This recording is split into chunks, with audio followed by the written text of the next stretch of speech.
Hey everyone, welcome back to Corporate Decoder.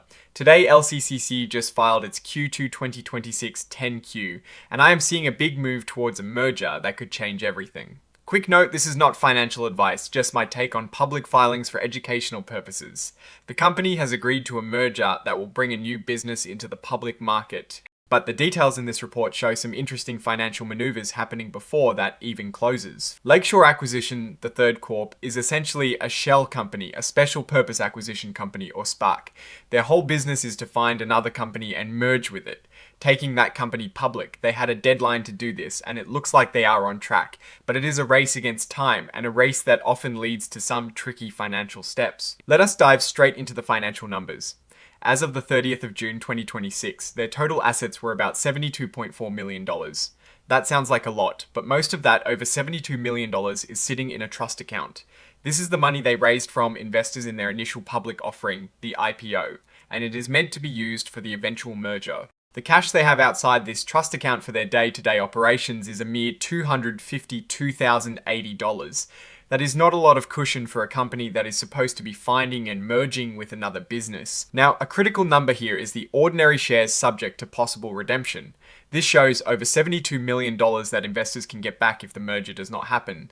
This is a key feature of SPACs. Investors put in money, and if the SPAC does not find a suitable business to merge with within a certain time frame, they get their money back. This creates a sort of floor for the investment, but it also means a huge chunk of their assets is not truly theirs to spend freely. Looking at their income statement for the 3 months ending the 30th of June 2026, they actually reported a net income of about $339,000, and for the 6 months it was over $848,000. How is a company that is not operating making a profit? It is all from interest income on the money held in their trust account. They are earning a bit of interest on that $72 million.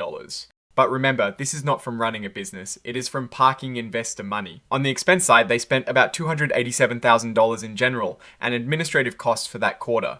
These are the costs of running the company, like salaries, legal fees, and administrative services. It is important to see these costs are being managed, but they are still draining the cash they have outside the trust account. Now, the big news here is the merger. On May 22, 2026, Lakeshore Acquisition III Corp entered into a merger agreement.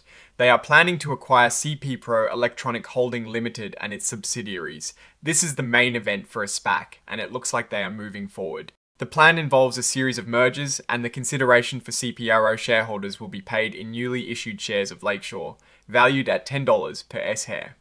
This means CPO shareholders will become shareholders of the publicly traded entity. The company also held an extraordinary general meeting on the 27th of July 2026. Here, shareholders approved extending the deadline to complete the business combination. They pushed it from the 1st of August 2026 to the 1st of August 2027. This is common for SPACs that need more time. To get this extension, they had to deposit an extra $67,500 into the trust account for each monthly extension. This shows they are serious about getting the merger done, but also that they are relying on continued support and funding to push the deadline.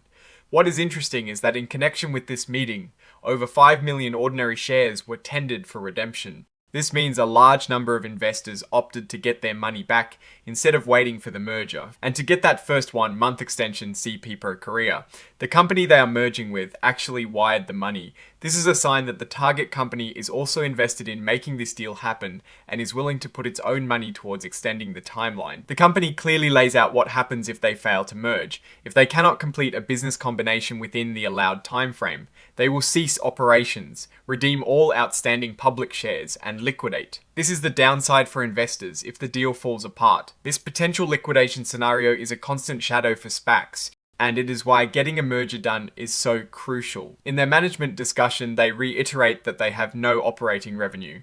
All their activity has been focused on finding this merger and preparing for it. They are an emerging growth company, which means they get some flexibility in reporting, but also face the typical risks of a new, unproven public entity. Now, this is a critical section for any company, especially a SPAC. The report states that based on their cash position and ongoing costs, there is substantial doubt about its ability to continue as a going concern. This is a serious warning. It means that without a successful merger or without securing additional funds, the company might not be able to operate for much longer. They are relying heavily on the merger to provide the capital needed to continue. This is where the comparable company analysis becomes important. We have seen companies like Bed Bath & Beyond and Tupperware struggle with going concern warnings, often leading to significant financial distress or bankruptcy.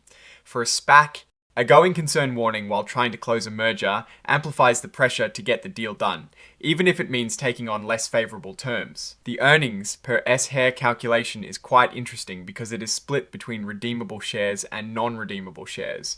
For the 3 months ending the 30th of June 2026, redeemable shares show a positive earnings per S-Hair of 0.06, while non-redeemable shares have a loss of 0.03. This is because the income generated from the trust account is effectively allocated to the redeemable shares first, as it is essentially their money being held. This is a technical accounting point, but it highlights how the structure of a SPAC can create seemingly contradictory per share profitability figures. There is also a mention of a new federal 1% excise tax on certain stock repurchases. This could impact the company if there are significant redemptions in connection with the business combination. It is a potential added cost that could reduce the cash available for the combined entity. As a smaller reporting company, they are not required to provide extensive risk factor disclosures, but the implications of the going concern warning and the ongoing SPAC nature of their business are clear risks in themselves. Looking at the exhibits, we can see the merger agreement is filed along with amendments to their articles of association and trust agreements. This confirms the merger is a serious undertaking with legal documentation in place. So, what is the story here? Lakeshore Acquisition III Corp is pushing hard to complete its merger with CP Pro Electronic Holding Limited. They are burning cash on operations while relying on interest income from their trust account. The big red flag is the going concern warning, which means their survival hinges on this merger closing successfully. The extension of the merger deadline and CP Pro's willingness to fund it show commitment, but the high number of redemptions indicates investor uncertainty. My biggest concern is whether the combined entity will have enough capital to operate effectively post-merger, especially given the going concern status of the SPAC itself. What I'm actually looking for is a clear path to profitability for CPO once it becomes a public company, and how they will manage the remaining SPAC capital and any new financing. Oh, and the research tools I actually use are linked in the description. They help keep this channel going. That is my take. Stay decoded. If this analysis was valuable, hitting that like button really helps, and subscribe for more deep dives. Don't forget to check out the Discord in the description.